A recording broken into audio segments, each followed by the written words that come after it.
வணக்கம் நேர்களே. பி குருஸ் தமிழ் சேனலுக்கு உங்களை நான் வரவேற்கிறேன். நான் சேதுராமன். இன்று என்னோடு இணைந்திருக்கிறார் அரசியல் விமர்சகர் திரு ஏ.கே. அவர்கள். அவரை நாம் சந்திக்கலாம். நடப்பு விஷயங்கள் குறித்து விவாதிக்கலாம். வணக்கம் சார், எப்படி இருக்கீங்க? வணக்கம் வணக்கம் சேது, நல்லா இருக்கேன். நீங்க எப்படி இருக்கீங்க? ரொம்ப நல்லா இருக்கேன் சார். சார், சில விஷயங்களை கேட்டா சரியா இருக்கும்னு நினைக்கிறேன். முக்கியமான விஷயம், இன்னைக்கு ஊடகங்கள்ல, குறிப்பா சமூக ஊடகங்கள்ல பெருசா பேசக்கூடிய விஷயம் திரு அண்ணாமலையை பற்றியது. திரு அண்ணாமலை அவர்கள் தனி கட்சி தொடங்க போவதாக எல்லா இடத்துலயும் ஒரு பேச்சு போயிட்டு இருக்கு. இது சாத்தியமா? இது தனி கட்சி தொடங்குவது சாத்தியம் அப்படின்னா சாத்தியம்தான். அதுல மாற்று கருத்து இல்லை. பட் இங்க நாம பார்க்க வேண்டியது, தனி கட்சி தொடங்க வேண்டிய அவசியம் என்ன, அண்ணாமலை அந்த மனநிலையில் இருக்கிறாரா அப்படின்ற அந்த ஒரு கொஸ்டின் வரும்பொழுது நிறைய தரப்புல இருந்து செய்திகள் வருது. அது எவ்வளோ அளவுக்கு அது உண்மை, எந்த அளவுக்கு அது ரூமர்ஸ் அப்படிங்கிறது வந்து நமக்கு தெரியாது. பட் அஃபிஷியலாக எதுவுமே கிடையாது. இதை வந்து நாம வந்து பல கோணத்துல புரிஞ்சுக்கணும். இது வந்து ஜஸ்ட் வந்து ஒரு இன்னைக்கு யாராவது ஒரு கிளப்பி, ஏன்னா ஒவ்வொரு வாட்டியும் வந்து அண்ணாமலை அப்படின்னு வரும்பொழுது நிறைய அந்த கிரேப் வைன் வந்து நிறைய வருது. நம்ம பார்த்தோம் இந்த தேர்தல், அதாவது அவர் தலைவர் பதவியிலேருந்து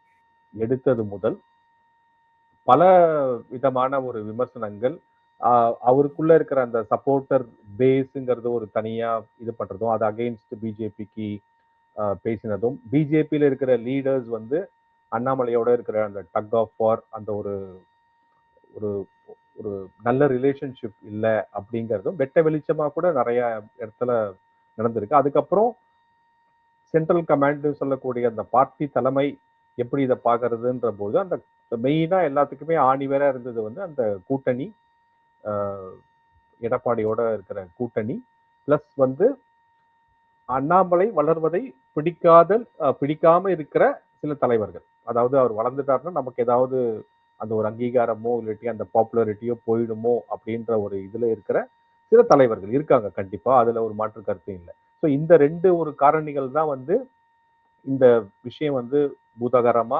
கிளம்பி இன்னைக்கு வந்து அண்ணாமலை வந்து பிஜேபியை விட்டு தனி கட்சி ஆரம்பிக்க போகிறார் அப்படின்ற ஒரு ஒரு பெரிய ஒரு, இப்போதைக்கு நான் வதந்தின்னு தான் சொல்லுவேன், அது வந்து செய்தின்னு கூட சொல்ல மாட்டேன், ஒரு வதந்தியா இப்போ வந்து பரவி இருக்கு.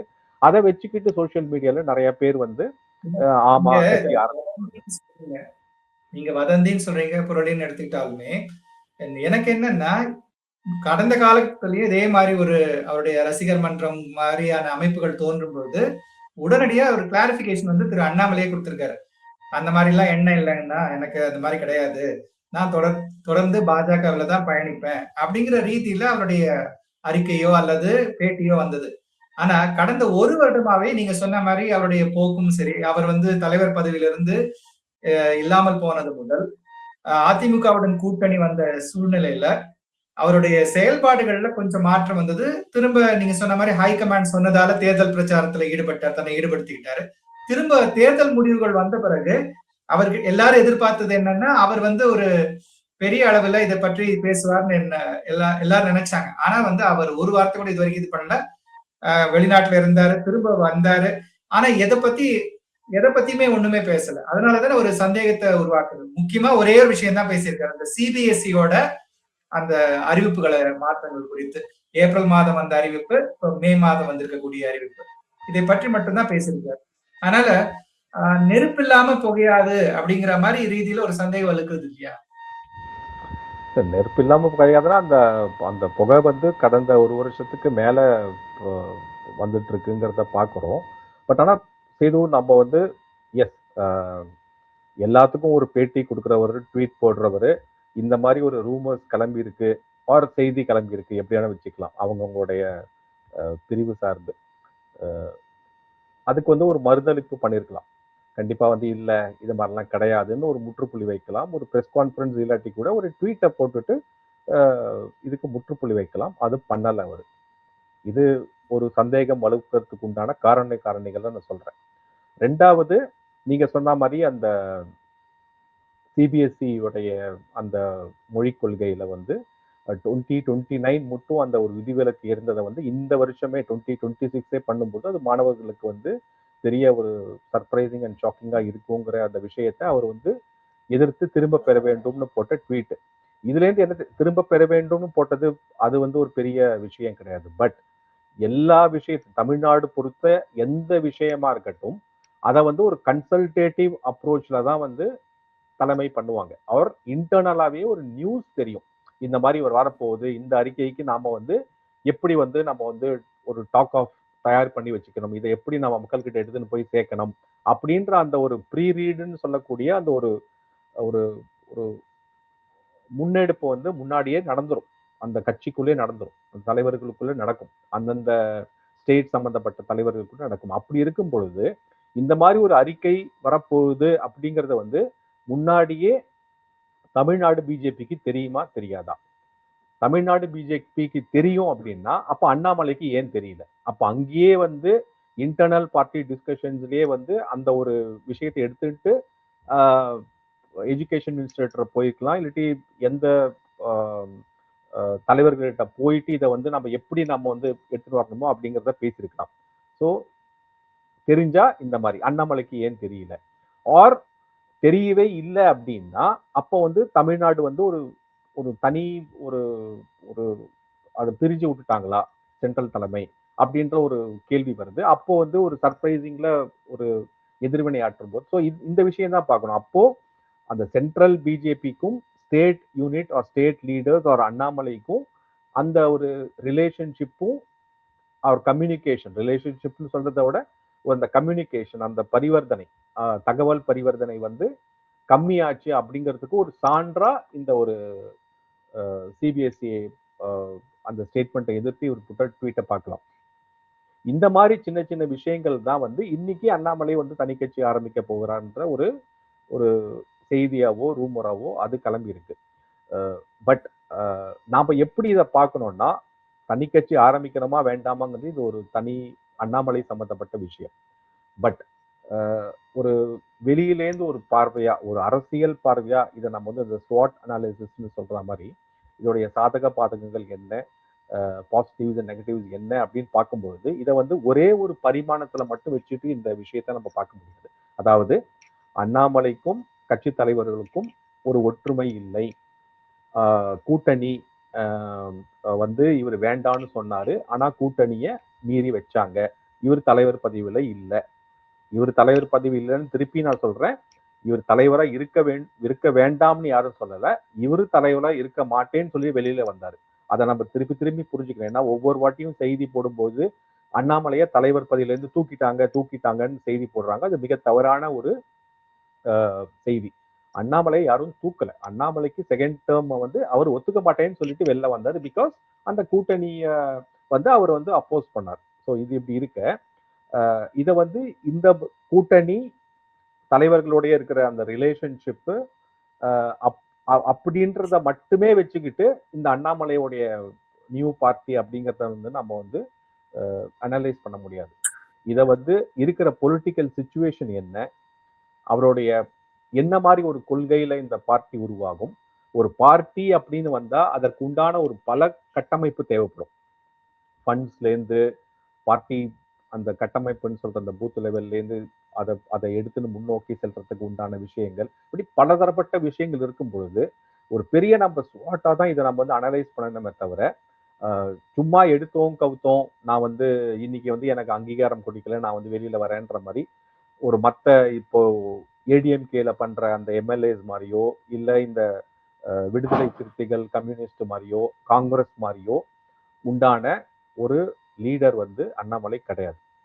எனக்கு வந்து இன்னைக்கு இவங்க வந்து ஒத்துக்கலப்பா, நான் வந்து இங்க போறேன், எனக்கு இங்க ஒரு பதவி கொடுத்துருக்காங்க, ஸோ நான் மினிஸ்டர் ஆகிறதுக்கு பாசிபிலிட்டி இருக்கு, நான் அங்க போயிடுறேன், இல்லை வந்து எனக்கு இவனை பிடிக்கல நான் அதனால இங்க போறேன் அப்படின்ற மாதிரி டிசிஷன் எடுக்கக்கூடிய ஒரு கெப்பாசிட்டியில அண்ணாமலை இல்லை. அந்த மாதிரி நம்ம பார்க்கல. அப்படி இருக்கும் பொழுது இதை வந்து நான் வந்து ரூமரா தான் பார்க்குறேன். இதை வந்து ஒரு அதிகாரப்பூர்வமான ஒரு விஷயமா பார்க்கல இது வரைக்கும். பட் அவருடைய பிறந்த நாள் வந்து ஜூன் ஐ திங்க் 4th வருது அப்படின்ற போது அன்னைக்கு வந்து இந்த அறிவிப்பாங்க அப்படின்னு சொல்றது வந்து ஒரு பெரிய ஒரு என்ன சொல்றது ஒரு சர்ப்ரைஸ் அண்ட் ஷாக்காக தான் இருக்கும் எல்லாருக்கும். இதுல பிஜேபிக்கு பெரிய நஷ்டம். கண்டிப்பா ஒரு ஒரு ஒரு இந்த மாதிரி ஒரு கேலிபர் தலைவரை உருவாக்கி வைத்த ஒரு கட்சி வந்து அண்ணாமலையை வந்து இழக்கிறதுக்கு வந்து பிஜேபி வந்து அந்த அளவுக்கு இப்ப நாமளே இவ்வளவு பேசுறோம்னா அஹ், தலைவர்கள் பேச மாட்டாங்களா? கண்டிப்பா அந்த விஷயம் நடந்திருக்கும். பட் இது எப்படி போகும்னா, ஏற்கனவே சிதறி கிடக்கின்ற அந்த ஒரு ஒரு அஹ், ஒரு தேசிய சார்புடைய ஒரு கூட்டம்னு இருக்கு இல்லையா?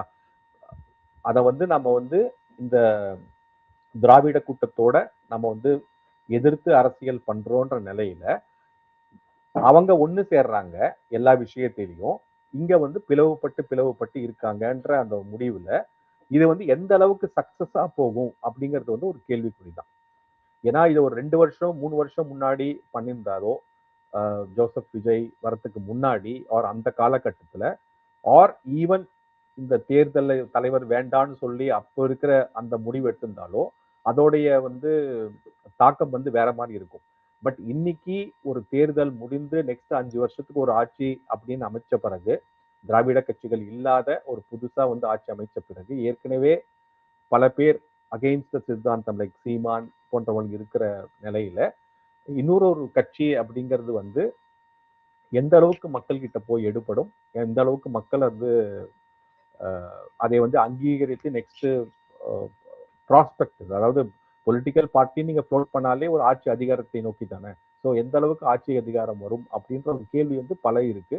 இதை வந்து நம்ம வந்து அந்தந்த ஏரியால உற்று நோக்கி ஆராயணும். அந்த ஸ்வாட்னு நான் சொன்ன மாதிரி strength and weakness, opportunities and threads அப்படின்னு பார்த்தீங்கன்னா, ஸ்ட்ரென்த் இருக்கு. Annamalai as a personal character அப்படின்னு பார்த்தீங்கன்னா இஸ் ஏபிள் லீடர். அந்த மாதிரி ஒரு லீடர் வந்து இப்போதைக்கு தமிழ்நாட்டில் கிடையாது. a good orator, communicator. சொல்றீங்க. ஆனா கடந்த ஓராண்டாகவே பாத்தீங்கன்னா, அவரை வந்து எந்த விதத்துல அவங்க சரியா பயன்படுத்திட்டாங்கன்னா, தேர்தல் நேரத்துல மட்டும்தான் ஓரளவுக்கு சரியா பயன்படுத்திக்கிட்டாங்க. மத்தபடி இப்ப வரப்போகுது அவருக்கு பதவி, ராஜ்யசபா எம்பி ஆக போறார், மந்திரி ஆக போறார்ன்னு பலவித விஷயங்கள் வந்தாலுமே, எந்த விஷயமும் நடைபெற்றதா தெரியல. இன்னும் கேட்டா ஒரு தேசிய செயற்குழு உறுப்பினர் ஒரு சாதாரண ஒரு பதவி மட்டும் கொடுத்துட்டு, இப்ப ஆக போறார் மந்திரி, அப்ப ஆக போறாருன்னு இதே மாதிரியான விஷயங்களை மட்டும்தான் பரப்பப்பட்டதை தவிர, அவருக்கான முக்கியத்துவங்கிறது இங்க தமிழ்நாடு பாரதிய ஜனதாவிலையும் இல்ல, மத்திய அரசாங்கத்திலையும், மத்திய கட்சி பொறுப்புகளிலும் கொடுக்கப்படல. இல்ல இத்தகைய மத்திய சூழ்நிலையில கட்சி இல்ல ஆரம்பித்தால், ஒருவேளை ஒரு கட்சி ஆரம்பித்தால், நீங்க சொல்றீங்க பாரதிய ஜனதாவுக்கு நஷ்டம்னு. உண்மைதான், பாரதிய ஜனதாவுக்கு நஷ்டம். ஆனா இன்னொரு ஆங்கிள் பார்த்தோம்னா அது அண்ணாமலைக்குமே நஷ்டமா இருக்கும்னு சில பேர் சொல்றாங்க. ஏன்னா அண்ணாமலையை இந்த அளவுக்கு பெரிய அளவுல கொண்டு வந்தது வந்து பாரதிய ஜனதா. அதனால 2 பேருக்குமே நஷ்டம் அப்படின்னு சொல்றாங்க. ஆனா அவருடைய சார்பா பேசக்கூடியவங்க சொல்லக்கூடிய இன்னொரு விஷயம் வந்து, விஜய்ங்கிற ஒரு சக்தி, புதிய சக்தி வந்திருக்கு. திமுக, அதிமுக என்கிற திராவிட சக்திகள் கிட்டத்தட்ட ஒரு அழிக்கப்பட்ட சூழ்நிலைக்கு போயிட்டாங்க. இந்த சூழ்நிலையில விஜய் வர்சஸ் அண்ணாமலைன்னு கொண்டு போறதுதான் சரியா இருக்கும். அதுக்கு பாரதிய ஜனதா இடம் கொடுக்காத பட்சத்துல இவர் ஒரு தனி கட்சி காண்பதுதான் சரியான முடிவா இருக்கும் அப்படின்னு சொல்றாங்க. இதை பத்தி தான் உங்களுடைய பார்வை. இல்ல பாரதிய ஜனதா விஜய் வஸ் அண்ணாமலைங்கிறது அந்த 2 பேரும் சக்திகள் வந்து முன்னாடி நிறுத்துறத வந்து ஆதரிக்கவில்லைங்கிறத வந்து நம்ம எதை வச்சு சொல்றோம்? அதாவது பாரதிய ஜனதா வந்து விஜயோட சேர்றேன்னு சொல்றாங்களா? இல்ல பாரதிய ஜனதா வந்து இப்படிதான் இருக்க போறேன்னு சொல்லிட்டு ஏதாவது சொல்றாங்களா? யாராவது சொல்லியிருக்காங்களா? அப்படிலாம் கிடையாது. இப்போ ரீசெண்டா நடந்த ஜோசப் விஜயோடைய சிஎம் உடைய டெல்லி விசிட்ல வந்து எங்க அவரை வைக்கணுமோ அங்க வச்சிருக்காங்க கரெக்டா. அப்படிங்கிறத பார்க்குறோம். ஸோ இது வந்து அகைன் ஒரு ஏசிஎம் தான். நம்ம வந்து பிஜேபி வந்து சப்போர்ட் பண்ணல, சென்ட்ரல் லீடர்ஷிப் சப்போர்ட் பண்ணலங்கிறது. நீங்க சொன்ன மாதிரி yes, Annamalai and BJP is like ஒரு வெட்டிங் மாதிரி தான். இந்த மற்ற கட்சி கூட்டணி மாதிரியோ கட்சி தலைவர்கள் மாதிரியோ சேர்ற மாதிரி இன்னைக்கு நான் ஒருத்தர் வந்து எல்லா பார்ட்டியிலும் போய் சேர்ந்து கின்னஸை கட் பண்ணார்ல சரவணன் ஒருத்தர், அந்த மாதிரியோ இல்ல இன்னைக்கு நான் வந்து வெற்றி பெற்றேன் நாளைக்கு வந்து ஆட்சியில கூப்பிட்டாங்கன்னு போற காங்கிரஸ் மாதிரியோ, இல்ல நான் இங்கேயும் போக மாட்டேன் அங்கேயும் போக மாட்டேன்னு இருந்துகிட்டு கட்சியில முதுகுல குத்தின திருமாவளவன் மாதிரியோ ஆள் வந்து கட்சி வந்து பிஜேபியும் கிடையாது அண்ணாமலையும் கிடையாது. அப்படி இருக்கும்போது இதெல்லாமே நான் ரூமர்ஸா தான் பாக்குறேன். வெட்டிங் தான் சொன்னேன் இல்லையா? இது வந்து ஒரு பிஜேபியோடைய கல்ச்சரே வந்து எப்பயுமே வந்து country first party next self last அப்படின்ற பிரின்சிபிள் தான். அதை அப்படின்னு இருக்கும்போது கட்சி என்ன சொல்றாங்களோ அது கண்டிப்பா வந்து அவங்க வந்து கால்குலேட். ஏன்னா அண்ணாமலையன் அப்படின்ற ஒருத்தரை வந்து ஒரு கண்டுபிடிச்சு இதுல ஒரு வாய்ப்பு கொடுத்ததுக்கு வந்து பிஜேபியை வந்து நம்ம வந்து டக்குன்னு வந்து இல்ல ரெக்கக்னைஸ் பண்ணல அப்படின்ற மாதிரி சொல்லிட முடியாது. பட் ப்ராப்ளம் இருக்கு இங்க, ப்ராப்ளம் இருக்கு. அதுதான் அவருடைய அந்த வீக்னஸாவும் வருது. அவர் கேட்கறது வந்து ஒரு ஆட்டோக்ராட்டிக் ஸ்டைல் ஆஃப் லீடர்ஷிப். அது வந்து தமிழ்நாட்டுக்கு மட்டும் சூட்டபிள். அது இங்க ஒன் சைஸ் ஃபிட்ஸ் ஃபார் ஆல்ன்ற மாதிரி கிடையாது. பட் பிஜேபியோட அப்ரோச் வந்து என்டையர் இந்தியால எல்லா ஸ்டேட்ஸ்லயும் வந்து ஒருவித ஒரு ஒரு ஒரு என்ன சொல்றது, ஒரு ஒரு டாக்டிக்கலா எப்படி வந்து அரசியல் பண்ணமோ அந்த மாதிரி தமிழ்நாட்டுல அரசியல் பண்ண முடியாதுன்ற பட்சத்துல இங்க அண்ணாமலை இங்க இந்த இருக்கிற ஸ்டேட்டை நல்லா புரிஞ்சு வச்சுட்டு இருக்காருன்ற நினைக்கும் பொழுது அவருடைய ஸ்டைல் ஆஃப் பாலிடிக்ஸ் தான் வந்து தமிழ்நாட்டில் ஈடுபடும். பட் அது பிஜேபியோட ஸ்டைல் ஆஃப் பாலிடிக்ஸ்க்கு ஒத்து வரல. அதாவது நான் சொல்றது வந்து ஆட்டோக்ராட்டிக் ஸ்டைல் ஆஃப் லீடர்ஷிப். அது வந்து பாப்புலரா இருக்கலாம், பட் பார்ட்டிக்குள்ள எப்படி பாக்குறாங்க அப்படின்ற விஷயமும் இருக்கு. ஸோ அதனால வீக்னஸ் அப்படின்னு சொல்லும் பொழுது இவர் என்ன பண்ணுவார், கொள்கை அப்படின்னா என்ன மாதிரி ஒரு கொள்கை இருக்க முடியும்? ஒரு இங்க வந்து பல தரப்பட்ட கட்சிகள் இருக்கு. ஒருத்தருக்கும் ஒரு மெயினா நீங்க பிரிச்சீங்கன்னா எல்லாமே இந்த திராவிடம், அவ்வளவுதான். அதுக்கப்புறம் இந்த சாஃப்ட் ஸ்டாண்ட்ஸ் நடுவில் எதுவுமே கிடையாது. அப்படிதான் தாவக வந்து உருவாக ட்ரை பண்ணுது. இப்படி ஒரு குத்து அப்படி ஒரு குத்து பண்ணலாம் அப்படின்ற அந்த அந்த தாவைக்கு அந்த மிடில் பார்த்து எடுக்க ட்ரை பண்றாங்க. பட் அது வந்து ஏமாத்துறாங்க தான், ட்ரை பண்றாங்க. இந்த சைடு வந்து பிஜேபி தேசியம், இவர் வந்து நடுவில் என்ன ஸ்டாண்ட்ஸ் எடுப்பார்? ஒரு தமிழக உரிமைகளை பாதுகாக்கணும், அதே சமயத்துல தேசிய நீரோட்டத்துல கலக்கணும் அப்படின்ற ஒரு அந்த மாதிரி தான் ஸ்டாண்ட்ஸ் எடுக்க முடியும். அது வந்து ஒரு பார்டரிங் தமிழ் தேசியம் அண்ட் என்டையர் பாரதத்துடைய அந்த ஒரு இதுன்றதுல அது வந்து ஒரு பெரிய ஒரு தின் லைனா இருக்கும். அது எந்த லைன் எப்படி வேணாலும் இது பண்ணலாம். அதனால கொள்கை அளவுல என்ன ஒரு மாற்றம் வரப்போகுது? அப்கோர்ஸ் இந்த கரப்ஷன் நீங்க சொன்னாலோ இல்ல வந்து மக்களுக்கு சேவை செய்யணும், அந்த உண்டான அந்த உரிமைகள் பாதுகாக்கப்படணும், தமிழ்நாடு வளர்ச்சி பெற வேண்டும் அப்படின்னு பண்ணா எல்லா கட்சிகளுக்கும் அந்த ஒரு கொள்கை இருக்கு. ஸோ டிஃபரன்ஸ் அப்படின்னு வந்தா கோர் ஐடியாலஜி தான் வந்து டிஃபரன்ஸ் எல்லாருமே எடுத்துவாங்க. யாராக்கு எந்த கட்சி கேட்டாலும் தமிழ்நாட்டுக்கு இன்வெஸ்ட்மெண்ட்ஸ் வரணுமா, தமிழ்நாடு ஃபினான்ஷியல் க்ரோ ஆகணுமா, ஜிடிபியில் இன்க்ரீஸ் ஆகணுமா, இது வந்து அப்படின்னு தான் எல்லாரும் பேசுவாங்க. பட் ஆனா கோர் ஐடியல் பிரின்சிபல்ல தான் டிஃபரன்ஸ் ஆஃப் இது வருது. அப்போ இவருடைய கொள்கை என்னவா இருக்கும் அப்படின்ற அந்த ஒரு இதுல வரும்போது பெருசா மாறுபடாது. எப்படி எதிர்த்து அரசியல் செய்வாரு, எதை வச்சு அரசியல் செய்வாரு அப்படின்ற அரசியல் செய்யறதுக்கு ஒரு காரணியம் வேணும் இல்லையா? இங்க இருக்கிற கவர்மெண்ட்டை எதிர்த்து தான் அரசியல் நெக்ஸ்ட் 2031கோ 2029கோ அப்படின்னா அப்ப இந்த கவர்மெண்ட் எப்படி செயல்படுறதுங்கிறத வந்து ஒரு கட்சியில ஒரு ஒரு பொறுப்புல இருந்து பண்றதுக்கும் தனியா நின்று பண்றதுக்கும் ஒரு வேறுபாடு ஒன்றும் கிடையாது. அது இப்பயே அதுதான் நான் சொல்ல வரேன். இப்போ அவருக்கு பொறுப்பும் இல்ல, சரியான அதாவது ஒரு தலைவர் பொறுப்புல இருந்தவரை சரியான முறையில பயன்படுத்திக்கவும் கட்சி தயாரா இல்லாத சூழ்நிலை இருக்க மாதிரி தெரியுது. அப்படி இருக்கும் பொழுது கொள்கைன்னு ஒண்ணு சொன்னீங்க. கொள்கையெல்லாம் வச்சு இப்ப விஜய் ஆட்சிக்கு வந்தாராங்கிறது பெரிய கேள்விக்குறி. அவர் சொல்லக்கூடிய கொள்கைங்கிறது எதுவுமே வித்தியாசமான கொள்கையும் கிடையாது. அப்படி இருக்கும்போது ஒரு இளைஞர் சக்தி வேகமா இருக்கக்கூடிய இந்த காலகட்டம் தனக்கு சாதகமா இருக்கும்னு நினைச்சு திரு அண்ணாமலை வந்து இறங்குவதற்கு வாய்ப்பு இருக்குன்னு சில பேர் சொல்றாங்க. அதே நேரத்துல சில பேர் என்ன சொல்றாங்கன்னா, பாஜகவில் அவருக்கு முழு சுதந்திரம் கொடுத்து அவரை செயல்பட முடியாது. அதனால பாஜக பின்புலத்திலேயே அவர் தனி கட்சி ஆரம்பிக்கும் வாய்ப்பு இருக்கு அப்படிங்கிற ரீதியிலையும் சொல்றாங்க. அதனால அப்படி ஒரு தனி கட்சி கொண்டு வரும் பட்சத்துல பாஜகவுக்கு சப்போர்ட்டாவும் இருப்பாரு. மத்திய அரசுன்னு வரும்பொழுது மோடி தலைமையிலான அரசுக்கு ஆதரவா இருப்பாரு. ஆனா தமிழ்நாடுன்னு வரும்போது தன்னுடைய பார்ட்டி வந்து ஒரு தனி கட்சியாக செயல்படுத்தி கொண்டே அவர்களுக்கு ஆதரவு நிலையை எடுக்கும் பொழுது சுதந்திரமாக தன்னுடைய செயல்பாடுகளை அவரால் முன்னெடுக்க முடியும் அப்படிங்கிறது சிலரோட வாதமா இருக்கு. அப்படிங்கிற பட்சத்துல அது சரியான இல்ல, இதுவும் one of the conspiracy theories தான். வேற நீங்க சொல்றது எப்படின்னா வந்து ஒரு கட்சியிலேருந்து என்னால டைரக்டா வந்து நிக்க முடியாது, ஒரு துரந்தர் மாதிரி நான் ஒரு ஆளை வந்து வெளியில அனுப்பிச்சிட்டு வேலை செஞ்சுட்டு எனக்கு இது பண்ற மாதிரி அப்படியும் சில பேர் பாக்குறாங்க. அது கான்ஸ்பிரசி தியரிஸ் தான். பட் இங்க வந்து அரசியல் அந்த மாதிரி எடுபடாது. அப்படி பாத்தீங்கன்னா ஈஸியா மக்களுக்கு புரிஞ்சு போச்சு, அவர் தெரிஞ்சிடுச்சு எங்கேயாவது ஒரு ஓகே அப்படியே நீங்க நீங்க சொல்ற அந்த ஒரு வாதத்தை ஏற்றுக்கொண்டு நாளைக்கு வந்து இவர் வந்து வெளியில வராரு, பிஜேபியோட சப்போர்ட் இருக்குன்னா இவரை பிஜேபி பி டீம் தான் சொல்லுவாங்க எல்லாரும். அப்ப நீங்க எங்க வந்து அரசியல் பண்ண போறீங்க? எந்த ஸ்பேஸ்ல அரசியல் பண்ண போறீங்க? இப்ப பிஜேபி பி டீமா இருந்துகிட்டு நாளைக்கு ஒரு தேர்தல்ல நிக்க போறீங்கன்னா, அப்ப என்ன அலையன்ஸ் வச்சுப்பீங்கன்னா, அப்போ அதிலேயே இருக்கலாமே. நம்ம அப்படித்தானே பேசுறோம். மத்த மத்த கட்சிகள பத்தி பேசும்பொழுது நம்ம அதானே பேசுறோம். உன்னுடைய வேறுபாடு என்ன? நீ என்ன பெருசா நீ எக்ஸ்ட்ராவா குடுக்க போற? கொள்கை அளவுலயும், இப்போ செயல்திறன் அளவுலயும். அப்படி 2மே சேம் தான் அப்படின்னா, அப்போ ஒரே கட்சிய இணைஞ்சுக்கலாமே.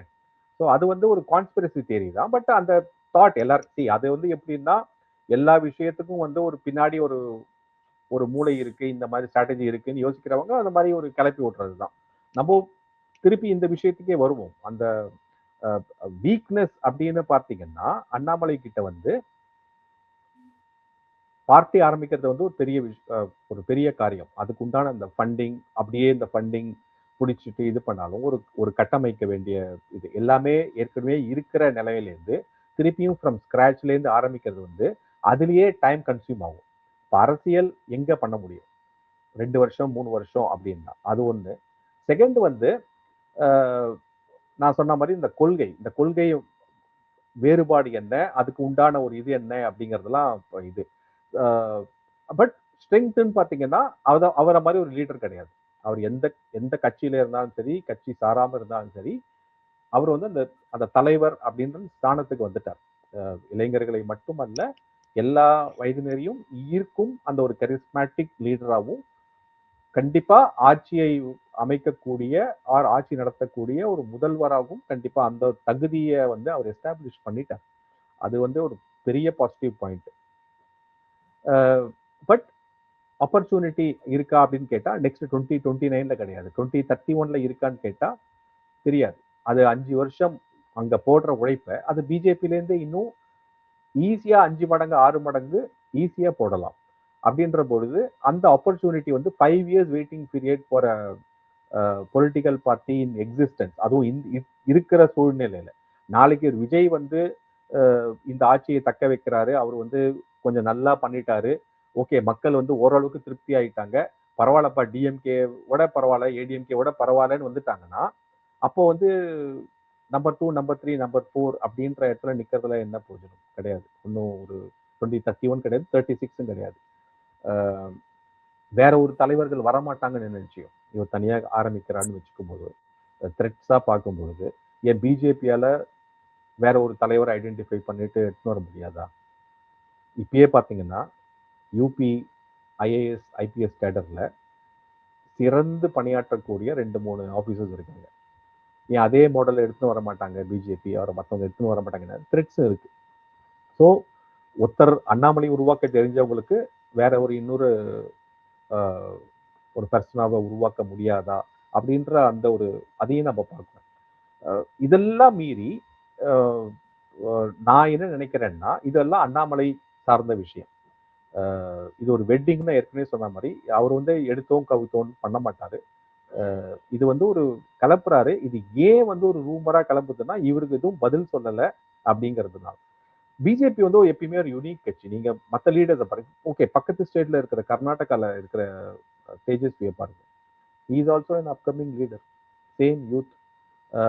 Potential to take a lot of greater responsibilities in the central BJP, or he can become a Karnataka chief minister also. அதே மாதிரி பல தலைவர்கள் வந்து இப்போ அஹ், கொல்கட்டாவை எடுத்துக்கோங்களேன். கொல்கட்டால வந்து 15 லீடர்ஸா சுவேந்து இருந்திருக்காரு, அந்த போராடி இருக்காரு. அவருக்கு வந்து ஓகே, தலைவர் பதவி இருந்தது. பட் அது ஒரு போராட்டம் வந்து மிகப்பெரிய போராட்டம் தானே. உடனே கிடைச்ச வெற்றி கிடையாது. ஆர் கேரளால எடுத்துக்கோங்களேன், உடனே கிடைச்ச வெற்றி கிடையாது. அப்போ கர்நாடகால இன் வெயிட்டிங். தேஜஸ்வியை வந்து கோச்சுக்கிட்டு எனக்கு எந்த பதவியும் தரல, நான் கர்நாடகா பிஜேபி விட்டு வெளில போறேன்னு சொல்றாங்க. இங்க வந்து எப்படி ஒரு கல்ட் உருவாயிடுச்சு அப்படின்னா, தமிழ்நாட்டுல இந்த பெர்சனா பேஸ்டு கல்ட் வந்துருச்சு. இதுல வந்து குளிர் காயறது வந்து மெயினா வந்து அப்போசிஷன் பார்ட்டி. ஏன்னா அவங்க வந்து த்ரெட்டா பாக்குறது அண்ணாமலையை. ஸோ அதை வந்து இப்ப நீங்க நிறைய பேரை பார்த்தீங்கன்னா ஆச்சரியப்படுவீங்க. இந்த திராவிட சிந்தனை, திராவிடத்துக்கு முட்டு கொடுக்குற இந்த சோ கால்ட் பீப்புள் இருக்காங்களா, இன்டெலெக்சுவல்னு சொல்லக்கூடிய அந்த ஒரு டயாஸ்போரா இருக்கு இல்லையா, அவங்க வந்து ட்வீட் போடுறாங்க அண்ணாமலை கண்டிப்பா வரணும் அப்படின்னு. ஏன்னா அவங்களுக்கு ஒரு ஆதாயம். அஹ் இப்போ எரிகிற வீட்டுல எவ்வளவு உருவ முடியுமோ அவ்வளவு உருவலான்ற மாதிரி அவங்கள வந்து அண்ணாமலையை அப்படி ஒதுக்கிட்டாங்கன்னா இவங்க ஸ்பேஸ் கிரியேட் பண்றதுக்கு ஈஸியா இருக்கும். இது உதயநிதி அண்ட் அதர் அடிமை சாசனம் மீது கொடுத்த மற்ற அந்த குடும்ப கொத்தடிமைகள் ரீதியில. ஸோ இது ஒரு பிளாக்கா பார்த்து ரிமூவ் பண்றதுக்கு அவங்க ஸ்ட்ராட்டஜிக்கலா வந்து அஹ், எதிரிக்கு எதிரியை வந்து துண்டாடணும்னு பாக்குறாங்க. அப்படிதான் அந்த ஸ்ட்ராட்டஜி இருந்திருக்கு. ஸோ இதுல இருந்தே தெரியணும் நம்ம அவங்க என்ன மாதிரி ஒரு ஒரு கேம் விளையாடுறாங்க அப்படின்னு பார்க்கணும் நம்ம. செகண்ட் வந்து விஜயோடைய பாப்புலாரிட்டி ஒன்றும் குறையிலையே. விஜயோட பாப்புலாரிட்டி வந்து அந்த பாப்புலாரிட்டியில் தான் அவர் வந்து வின் பண்ணியிருக்காரு. அதை எதிர்த்து அதை எக்ஸ்போஸ் பண்ணணும்னா நீங்க ஒரு இந்த குன்றேறி யானை போல் கண்டற்றால் அப்படின்ற அந்த குரலை நீங்க பார்க்கணும். செகண்ட் இன்னொரு மெயினான ஒரு திருக்குறள் எனக்கு என்ன தோணுன்னா, தோன்றின் புகழோடு தோன்றுக அகதினின் தோன்றினும் தோன்றாமை நன்று அப்படின்னு ஒரு குறள். இங்க நிறையவே தோன்றின் அப்படின்றத வந்து பிறப்பு பிறக்கிறது அப்படின்னு நினைச்சுப்பாங்க. அந்த அர்த்தத்துல வந்து திருவள்ளுவர் சொல்லலை. இந்த தோன்றுதல் அப்படின்னு அவர் சொல்றது விஷயம் என்னன்னா, ஒரு விஷயத்திலயோ ஒரு துறையிலயோ ஒரு இடத்துலயோ நீ போய் இருக்கிறன்னா அந்த இதுல நீ சப்ஜெக்ட் மேட்டர் எக்ஸ்பர்ட்டா அந்த இதுல நீ வந்து ஒரு வல்லுனரா போய் நின்றுட்டு நீ பண்ணணும் அப்படின்ற மாதிரி தான். இங்க ஆல்ரெடி இந்த பிஜேபின்ற ஒரு கட்சியோட பிளாட்ஃபார்ம் இருக்கு. உங்களுக்கு தேவை வந்து ரெண்டே ரெண்டு ரோட் பிளாக் தான். உங்களுக்கு சப்போர்ட் பண்ணாத சில தலைவர்கள், உங்க ஸ்டைல் ஆஃப் ஒர்க்கிங் எப்படி பார்ட்டியை நடத்துன்னு போகிறது, இந்த ரெண்டே ரெண்டு விஷயம் தான் உங்களுடைய ரோட் பிளாக். அதை வந்து நம்ம வந்து பேசிதான் தீர்த்துக்கணும்னு நினைக்கிறேன். எனக்கு தெரிஞ்சு அவரை சப்போர்ட் பண்ணாத லீடர்ஸ்ன்னு சொல்லக்கூடிய அந்த 4-5 பேர்ல வந்து கண்டிப்பா ஒருத்தர் ரிட்டையர் ஆயிடுவாங்க, 2 பேர் ரிட்டையர் ஆயிடுவாங்க, ஒருத்தர் வந்து நேஷனல் போஸ்டிங் கொடுத்து அனுப்பிச்சிடுவாங்க, இன்னொருத்தர் வந்து வேற ஒரு கட்சிக்கு போயிடுவாரு. ஸோ அதனால அது வந்து அதெல்லாம் இந்த என்னது இந்த இது சொல்லுவாங்களே இந்த இதுக்கு மூட்டைப்பூச்சிக்கு பயந்துட்டு நீ வந்து வீட்டை கொளுத்துறன்ற மாதிரி. இது வந்து விட்டுட்டு போறது வந்து மூட்டைப்பூச்சிக்கு பயந்து வீட்டை கொளுத்துற மாதிரி கதை தான். இன்னொரு தாட்டும் நீங்க பாத்தீங்கன்னா சேது, யாரெல்லாம் இப்போ அண்ணாமலைக்கு வந்து நீங்க வாங்கண்ணா, நீங்க கட்சி ஆரம்பிங்கண்ணா, நாங்க கூட இருக்கண்ணா அப்படின்னு சொல்லக்கூடிய அந்த கும்பல்லாம் வந்து என்ன அவங்க வேலையை விட்டுட்டு அவங்க மற்ற விஷயத்த விட்டுட்டு கூட 24/7 அவரோட உட்காந்துட்டு வேலை செய்ய போறாங்களா? சும்மா உசுப்பேத்தி விடுறது. இது ஒரு ஒரு கட்சி ஆரம்பிக்கிறதுனா அதுக்கு உண்டான ஒரு அர்ப்பணிப்பு வேண்டாமா? சரி, நான் இப்படி கேட்கிறேன். நான் வந்து சொல்றது வந்து நிறைய பேருக்கு வந்து பிடிக்காம போகலாம். பாப்புலர் ஒப்பீனியனா இல்லாம இருக்கலாம். ஏன்னா திட்ட கூட செய்யலாம், ட்ரோல் பண்ணலாம். பட் இருந்தாலும் நான் சொல்றேன், இந்த பார்வையை நீங்க வச்சுக்கங்க. ஒரு ஒரு ஒரு கட்சி ஒரு விஷயம் சொல்லுது, ஒரு தலைவர் ஒரு விஷயம் சொல்றாரு. இந்த தலைவர் தான் வந்து அண்ணாமலை தான் சொன்னாரு, ஓகே கட்சியோட கட்டுப்பட்டு நான் வந்து அவரு இந்த என்டிஏ கூட்டணிக்கு வாக்கு கொடுங்கன்னு சொன்னாரு. நீ சொன்னாலும் அண்ணாமலை சொன்னாலும் நான் போட மாட்டேன் அப்படின்னு சொன்னவங்க தான் இன்னைக்கு அண்ணாமலை வாங்க கட்சியை விட்டு. நாளைக்கு அண்ணாமலை கட்சி ஆரம்பிச்சு அவர் வந்து ஒரு விஷயத்த பண்றாரு, இவங்களுக்கு பிடிக்கலன்னா அப்ப இவங்க என்ன சப்போர்ட் பண்ணுவாங்க? இவங்க எந்த எந்த விதத்துல இவங்கள ஒரு இந்த மண் குதிரையை நம்பி ஆத்துல இறங்குற கதை தானே. இந்த மாதிரி ஆளுங்க ஒரு ஒரு கட்சியில ஒரு கட்டுப்பாடை வச்சுக்கிட்டு ஒரு இருந்து அரசியல் பண்ண முடியாத அந்த நான் சொல்றது சப்போர்ட்டர்ஸ் இல்லை, கட்சி ஆளுங்களே சொல்றேன். இந்த கட்சிக்கு இவர் ஆரம்பிச்சுட்டு நாளைக்கு இந்த கட்சியில ஏதாவது ஒரு மனஸ்தாபம் வந்து ஒரு ஒரு ஒரு ஒரு ஏதாவது ஒரு இடைத்தங்கள் வந்ததுன்னா அதை வந்து இவங்க எப்படி பார்ப்பாங்க? அப்போ அண்ணாமலே வேண்டாம்னு சொல்லிட்டு வெளில வரக்கூடிய ஆளுங்களா தானே இருப்பாங்க. ஏன்னா உங்க கேரக்டர் அப்படிதானே இருக்கு. சப்போர்ட்டர்ஸ் வந்து எங்க இருந்தாலும் சப்போர்ட் பண்ணுவாங்க அண்ணாமலைக்கு. அவர் அண்ணாமலை வெளியில இருந்தாலும் சப்போர்ட் பண்ணுவாங்க, அண்ணாமலை பிஜேபியில இருந்தாலும் சப்போர்ட் பண்ணுவாங்க. So supporters is not the main concern. But இங்க நமக்கு தேவை வந்து ஆப்போசிஷன் என்ன மாதிரி கேம் விளையாடுறாங்க, உள்ளுக்குள்ள பார்ட்டியோடைய அந்த விஷயம் எப்படி நடக்குது, தலைமை என்ன முடிவு எடுக்குதுன்னு பார்த்து தான் நம்ம பண்ணணும். ஸோ என்னை பொறுத்த வரைக்கும் இது ஒரு ரூமரா இருந்தா நல்லது. பட் இது வந்து ரூமர் இல்ல, உண்மையாவே வந்து அவர் கட்சி ஆரம்பிக்க போறாங்கன்னா 50% ஆஃப் அவர் எஃபோர்ட் வந்து கட்சி வளர்க்கறத தான் கான்சென்ட்ரேட் பண்ணணும். 50% தான் அவரால் அரசியல் பண்ண முடியும். ஸோ 100% அரசியல் பண்றதுல இருந்து 50% குறைஞ்சிடும். அது குறைஞ்சதுன்னா அது எந்த மாதிரி தாக்கத்தை ஏற்படுத்தும், அதற்கு ஒரு எதிர்வினையா ஜோசப் விஜயோ இங்க உதயநிதினு சொல்லக்கூடிய அந்த ஒரு முன்னிறுத்தக்கூடிய அந்த ஆப்போசிஷன் பார்ட்டியிலேருந்து அவங்க எப்படி இருப்பாங்கன்றது நமக்கு தெரியாது. ஸோ இது போக போக தான் பார்க்கணும். But Annamalai is own choice. But as a supporter, as a political observer வெளியிலேருந்து பார்க்கும்போது இது வந்து ஒரு ஈஸியான விஷயம் இல்லை, கேக் வாக் மாதிரி கிடையாது. பல தடங்கள் இருக்கு, பல வீக்னஸ் இருக்கு. ஸ்ட்ரென்த்து அவர் மட்டும்தான் ஸ்ட்ரென்த் இப்போதைக்கு. அவர் மட்டும்தான் ஸ்ட்ரென்த். ஆப்பர்ச்சுனிட்டி இருக்கான்னா இப்ப கிடையாது, 10 வருஷம் கழிச்சு இருக்கு. அது பிஜேபிக்கு இப்பயே இருக்கு, 10 வருஷம் கழிச்சு ஆப்பர்ச்சுனிட்டி. ஸோ அதனால இது எல்லாத்தையும் பார்த்து யோசிச்சு முடிவெடுப்பாரு. பிகாஸ் அவர் மெத்த படித்தவர், erudite person, thinker, strategical thinker, other critical thinker. அதனால இதெல்லாம் யோசிச்சு தான் முடிப்பாரு. But I is also playing a game, probably we don't know. அதனால வெயிட் பண்ணி தான் பார்க்கணும். பட் என்னை பொறுத்த வரைக்கும் இது வந்து நடக்காது. நரேந்திர மோடிஜியோ இல்ல அமித்ஷாவோ இல்ல இப்ப இருக்கிற கட்சி தலைவர் நிதின் நபீனோ இல்ல இவரை ஐஷ்ணு வந்த பிஎல் சந்தோஷோ அந்த போன்ற தலைவர்களோ கண்டிப்பா இதை வந்து விடமாட்டாங்க அப்படின்னு தான் நான் நினைக்கிறேன். ஓகே பாணி போ அப்படின்னு விட மாட்டாங்க, துரந்தராவை கூட விட மாட்டாங்க. பொறுத்து வந்து பார்க்கலாம் சார். அடுத்த ஒரு முக்கியமான விஷயம், வைகாசி அனுஷம் வள்ளுவருக்கு விழா எடுக்க ஆளுநர் மாளிகையில் ஏற்பாடுகள் நடந்த போது காவி உடை உடுத்திய வள்ளுவர் உருவம் இருந்திருக்கு. உடனே வந்து அமைச்சர் அருண்ராஜ் வந்து ஒரு ட்வீட் போடுறாரு. வள்ளுவர் வந்து ஒரு பொதுவானவர், உலக பொதுமறை தந்தவர். அவருக்கு வந்து காவி உடைங்கிறது வந்து அரசு விழாக்கள்ல கூடாது அப்படிங்கிற ரீதியில ஒரு ட்வீட் போடுறாரு. அதே மாதிரி எக்ஸ் தளத்துல வைரமுத்துவும் சும்மா இல்லாம இத சார்பா ஒரு கருத்தை வெளியிட்டார். நீங்க பதில் கருத்து ஒண்ணு வெளியிட்டிருக்கீங்க அவருக்கு. இது சரியான நடைமுறை? ஒரு அரசு விழாவில் வள்ளுவர் சமய சார்புள்ளவராக காட்டப்படுவது சரியா?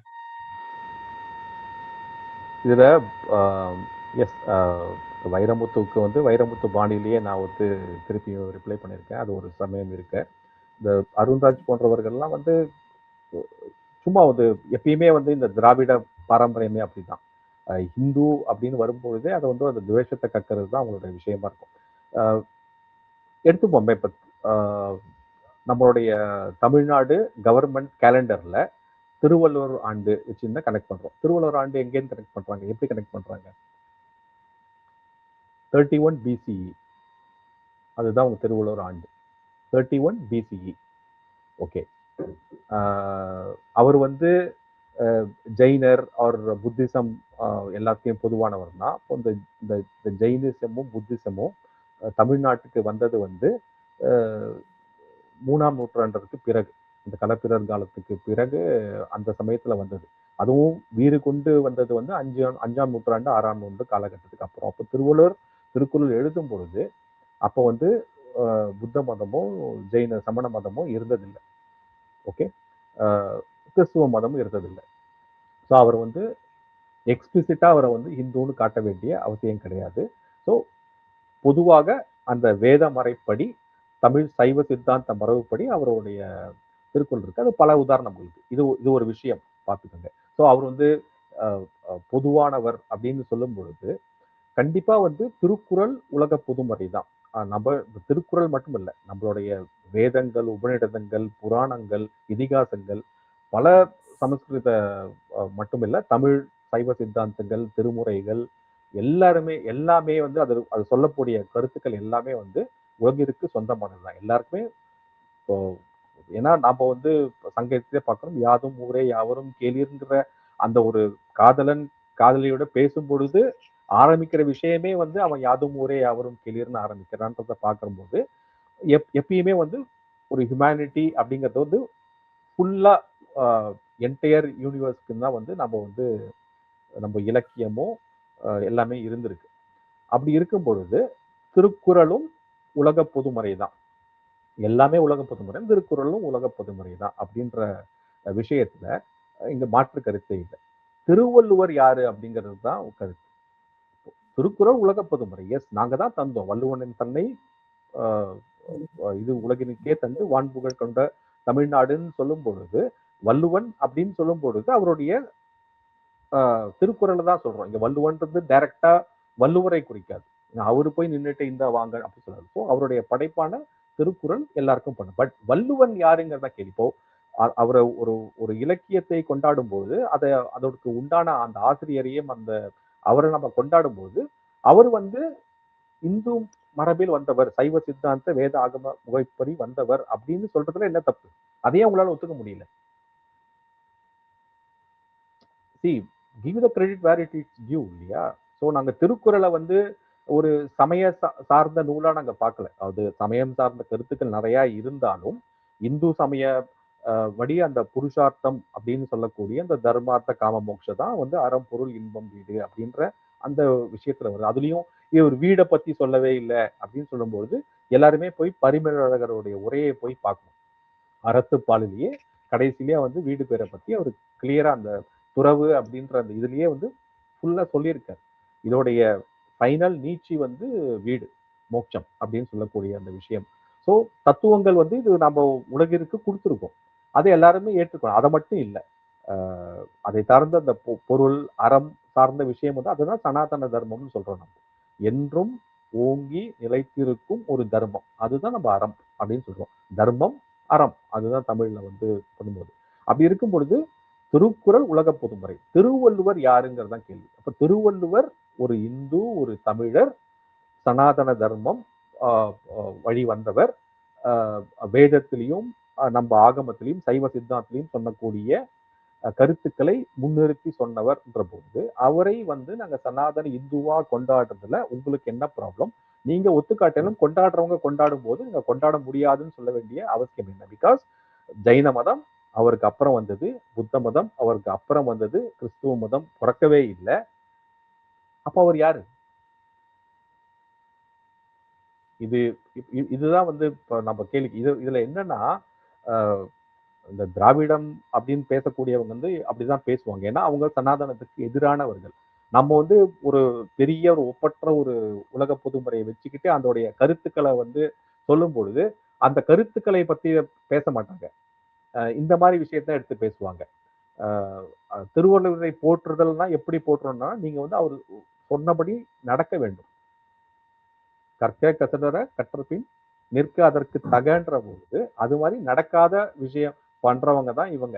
அப்படி இருக்கும்போது இவங்க வந்து இந்த மாதிரி ஒரு விஷயத்தை கிளப்பி இதை வந்து ஒரு இந்துக்கள்ல இருந்து பிரிச்சா இவங்க என்ன அப்படியே உலக பொதுமறை ஆயிடுமா? திருக்குறள் உலக பொதுமறை. திருவள்ளுவர் யாருங்கிறது தான் கேள்வி. இப்ப திருவள்ளுவருக்கு கோயில் கட்டினது யாரு? இன்னைக்கு இந்த உதயநிதி போடுற ட்வீட்டோ இல்ல வைரமுத்து போடுற அந்த அந்த ட்வீட்டோ இல்ல அந்த நீங்க சொன்ன அந்த அருண்ராஜ் போடுற ட்வீட்டோ கடந்த 5 வருஷத்துல என்ன கோமால இருந்தாங்களா அவங்க? கடந்த 5 வருஷம் மட்டும் பாக்குறாங்க. நான் ஃபைனலா 100 வருடத்தை விட்டுருங்க. கடந்த 5 வருஷத்துல ஒவ்வொரு வருஷமும் வைகாசி அனுஷம் அன்றுதான் திருவள்ளுவருடைய பிறந்த தினம் சொல்லிட்டு இங்க மயிலாப்பூர்ல இருக்கிற திருவள்ளுவர் கோயில்ல வந்து உற்சவம் அப்பதான் நடக்கும். பிரம்மோற்சவம்னு சொல்லக்கூடிய அந்த இந்த கோயில்ல வந்து அந்த அந்த சமயத்துல தான் நடக்கும். வெகு விமர்சையா நடக்கும். லாஸ்ட் வருஷம் ஆளுநர் ரவி வந்து கலந்துக்கிட்டார். நடுவுல கோர்ட்ல ஒரு கேஸ் வந்தது. ஸோ அப்போ வந்து ஒரு இது அதுக்கு 2021லேருந்து இவங்க ஆட்சி ஆரம்பிச்சதுலேருந்து 21 22லேருந்து இந்த கோயில்ல வந்து குடமுழுக்கு இது பண்ணேன்னு சொல்லி ட்வீட் போட்டவர் தான் பழைய அமைச்சர். அப்படி இருக்கும் பொழுது இன்னைக்கு வந்து என்னமோ ஏதோ ஒரு இதுல இருந்து போதை ஆகிட்டு தெளிந்து எழுந்துக்கிற மாதிரி எழுந்து இது என்ன இப்படி நடக்குது அப்படின்னா லாஸ்ட் 5 வருஷமா இப்படிதான் நடந்துட்டு இருக்கு உங்க ஆட்சி இல்லையே. அதுக்கு முன்னாடி அப்படிதான் நடந்தது. திருவள்ளுவருக்கு காவி சாயம் பூசுறோம்னு சொல்றாங்க. அப்ப வேற என்ன சாயம் பூசணும் அவருக்கு? நீங்க ஏன் சாயம்னு சொல்றீங்க? காவி வந்து ஒரு ஒரு ஒரு அடையாளம். சனாதன தர்மத்துல அந்த காவியும் வந்து ஒரு புனிதமான நிறம். சன்னியாசிகளுக்கும் துறவு மேற்கொண்டவர்களுக்கும் கொடுக்கக்கூடிய ஒரு அடையாளம். அது வந்து ஒரு அடையாளம்னா ஒரு குறியீடு மாதிரிதான். இந்த இந்த வஸ்திரத்தை வந்து காவி வஸ்திரத்தை தான் இவங்க வந்து துறவு வாழ்க்கையை மேற்கொண்டிருப்பவர்கள் அப்படின்னு நீங்க தெரிஞ்சுக்கணுங்கிறதுக்காக அவங்க காவி வஸ்திரம் உடுத்துறாங்க. ஸோ திருவள்ளுவர் சனாதனி தான், தமிழர் தான், சைவ ஆகம வேத ஆகம முறைப்படி இருந்தவர் தான். அதுல எப்படி ஒரு மாற்று கருத்து இருக்க முடியும் அப்படிங்கிறது தான் கேள்வி. அப்பதான் நம்ம பேசணும். திருக்குறளை பத்தி நம்ம பேசவே இல்லை. திருக்குறள்ல அதை விட்டுருங்க. திருக்குறள்ல வந்து என் குணத்தான்னு யார சொல்றாரு? சிவன் தான் என் குணத்தான். ஏன்னா இவங்க வந்து ஒண்ணு வந்து சூன்யவாதம், ஃபுல்லா புத்திசம். ஜெயினிசம் வந்து அந்த நிர்வாணம் மட்டும்தான் அவங்களுடைய டைரக்ட் கோல். மற்ற அந்த அறம், அந்த பொருள், இன்பம், இந்த காமம் அப்படிங்கிறத அவங்க அறவே தவிர்க்கணுன்றாங்க. பொருள் சேர்க்கிறது கிடையவே கிடையாது. உன்னோட விஷயமே நிர்வாணா அப்படின்னு, மோட்சம் தான் நிர்வாணான்னு வச்சுக்கிட்டோம்னா அவங்க டைரக்டா நிர்வாணா தான். புத்திசம் என்டையர்லி ஆப்போசிட், சூன்யவாதம். அவங்களுக்குன்னு தனியான ஒரு 4 பிரின்சிபிள்ஸ் இருக்கு, 8 ஸ்டெப்ஸ் இருக்கு. அதுக்கும் இதுக்கும் சம்மந்தமே இல்லையே. ஸோ இது மாதிரி இலக்கிய தர்க்க ரீதியா சொல்லலாம். இல்லை நான் சொன்ன மாதிரி வரலாற்று பின்னணியில ஜைனர்களோ சமணர்களோ இங்க வந்து கால் ஊன்றவே இல்லை. திருவள்ளுவர் காலகட்டத்துல கிறிஸ்துவ மதம் பிறக்கவே இல்லை, ஜீசஸ் பிறக்கவே இல்லை அப்படின்னு சொல்லலாம். ஸோ வரலாறும் அப்படிதான் இருக்கு. இதற்கு உண்டான சங்க இலக்கிய பாடல்கள்னு எடுத்துக்கிட்டா நிறைய இருக்கு. திருவள்ளுவ மாலை அப்படின்ற ஒரு நூல்ல கிட்டத்தட்ட ஒரு 55 புலவர்கள் பாடியிருக்காங்க. அது வந்து 2ஆம் 3ஆம் நூற்றாண்டிலேருந்து 8 9ஆம் நூற்றாண்டு மட்டும் இருக்கிற காலகட்டத்தில் தொகுக்கப்பட்ட ஒரு நூல் திருவள்ளுவ மாலை. 55 பாடல்கள் கிடைத்திருக்கின்றன. ஔவையார்லேருந்து, நக்கீரர்லேருந்து, பல பேர், கபிலர்லேருந்து, நிறைய இடைக்காடர் சித்தர்லேருந்து நிறைய பேர் பாடியிருக்காங்க. திருவள்ளுவருடைய பெருமையும் அது எல்லாமே சொல்றது இந்த விஷயம்தான். எல்லாம் நம்ம சைவ சித்தாந்தம், இந்து சமயம், சனாதனத்தை பத்தி வரக்கூடியதான். அவரை வந்து ஒரு தெய்வ புலவர்னு சொல்றதுக்கான அவர் ஒரு பெரிய துறவி, ஒரு சன்னியாசின்ற இதுல வச்சு எல்லாரும் பண்ணியிருக்காங்க. அப்படி இருக்கும் பொழுது இவங்க வந்து ஏதோ புரியாம சென்சேஷனா ஏதோ, அதனாலதான் அந்த தற்கூரி அப்படின்ற அந்த பட்டம் வந்து அவங்களோட ஒட்டிக்கிட்டு இருக்கு. அந்த தற்கூரி பட்டம் வந்து வாங்கக்கூடிய தகுதி வந்து இவங்களுக்கு உண்டுன்னா ஏன்னா இதனாலதான். அதனால இதை நம்ம வந்து டிபேட் பண்றதுல அர்த்தமே கிடையாது. இனிமே இவங்களை சில பேர் வந்து புரியாதவங்களுக்கு புரிய வைக்கலாம். நம்மளுடைய ப்ராப்ளமே என்னன்னா, இந்த செக்யூலர் எல்லாத்துலேயுமே வந்து செக்யூலர்னு சொல்லி நம்ம வந்து இந்த ஓக்கிசம் அப்படின்னு சொல்லக்கூடிய அந்த ஒரு மனப்பான்மைக்கு தள்ளப்படுறோம் இங்க தமிழ்நாட்டில். இல்லை அவங்க கேட்கறது கரெக்ட் தானே, ஏன் இருக்கக்கூடாதுன்னா கண்டிப்பா இருக்கட்டும். நீங்க வந்து உலக பொதுமறைன்னு போட்டுருங்க. 133 அதிகாரத்துல இருக்கிற 1330 குறள்ல ஏதாவது ஒரு பட்டிமன்ற பேச்சாளர் வந்து சொன்னாரு, இவங்க வந்து ஏதாவது ஒரு குறளை வந்து இது பண்ணியிருக்காங்க, புலால் மறுத்தலை பத்தி சொல்லியிருக்காரு. அவரு புலாலை மறுத்திருக்காங்களே இவங்க, கேட்டா வந்து என் உணவு என் உரிமை அப்படின்னு சொல்லிட்டு நிற்பாங்க. ஸோ அதனால எந்த விஷயத்திலையுமே வந்து இவங்க வந்து திருவள்ளுவர் சொன்ன, திருக்குறள் சொன்ன எந்த விஷயத்தையும் கடைபிடிக்கவில்லை. ஆனா சும்மா நானும் ரவுடி தான்ற மாதிரி உலக புதுமறை தான். ஆனா திருவள்ளுவர் என் சமயத்தை சார்ந்தவர், சனாதனி, தமிழர், சைவ ஆகம வேத ஆகம முறைப்படி வந்தவர். அவரை நாங்கள் காவி மயம் கொண்டு தான் வழிபடுவோம். அதுல என்ன உங்களுக்கு மாற்று கருத்து இருக்க போகுதுன்னு தெரியல.